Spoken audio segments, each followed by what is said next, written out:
Hello children. Today we are with the written discourse essay writing.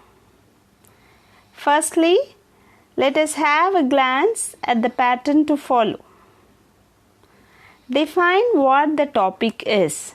That is, we need to assume that the reader doesn't have any idea regarding the topic and define the topic in our own words.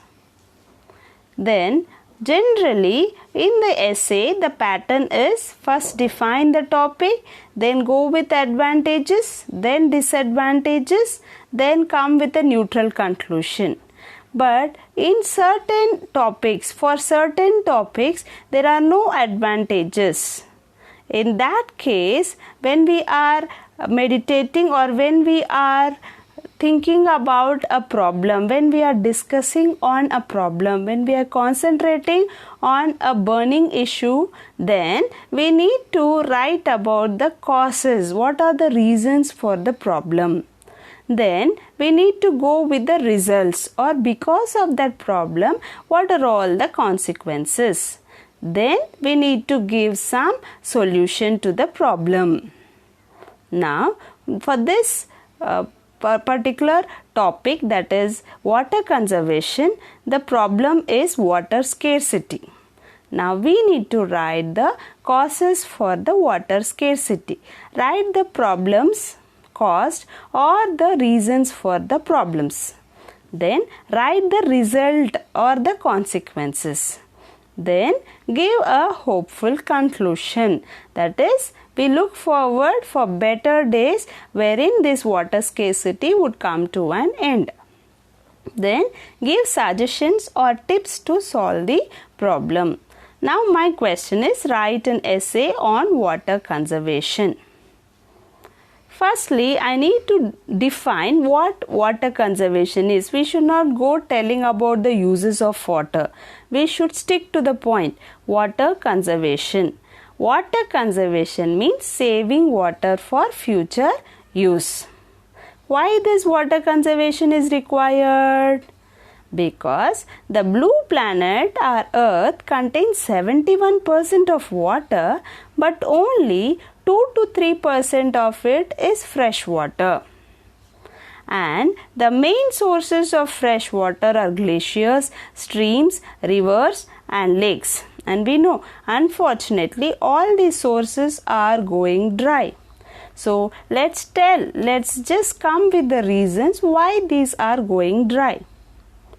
Due to global warming, the glaciers are melting rapidly and are causing exhaustion of water reservoirs. The streams are going dry because of the decline of underground water table caused by ruthless exploitation by man. The rivers are contaminated by the toxic industrial waste recklessly let into them. So now we follow a sequence wherein we tell each resource or each source of fresh water how it is being unfit for man in these days. So first is glacier.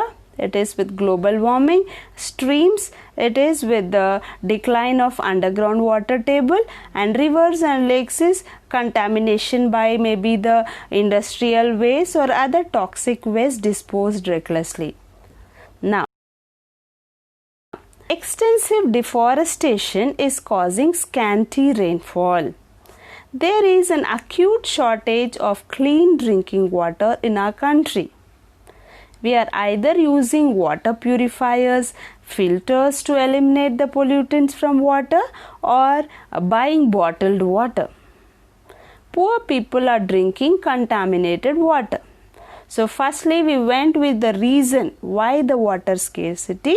Now we come with the consequences. Because of this water scarcity, what are all the problems that the people are facing? That is, poor people are drinking contaminated water, which would result in the outbreak of many fatal diseases.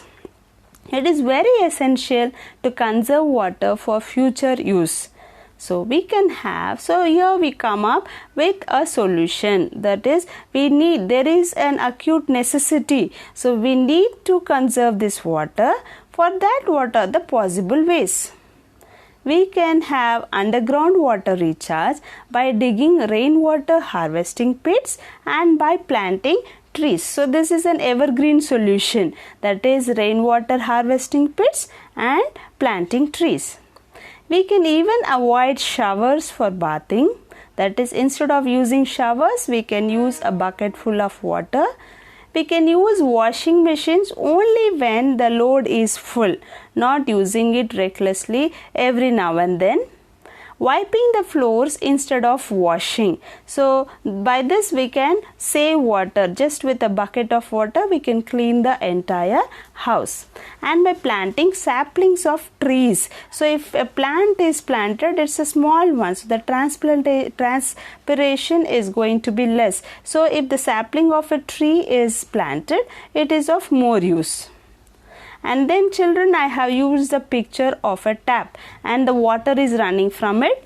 If you aren't using it, turn it off. That is, if you aren't using the tap, you can turn it off. It's not necessary that we must draw a picture. We can give a quotation wherein we go with a different tone, giving the necessity to conserve water. Don't go with the routine slogans that are used by everyone. Come up with something new. You can even create your own slogans.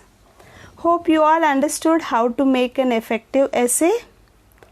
Thank you children. Thank you for watching and have a wonderful day. Thank you.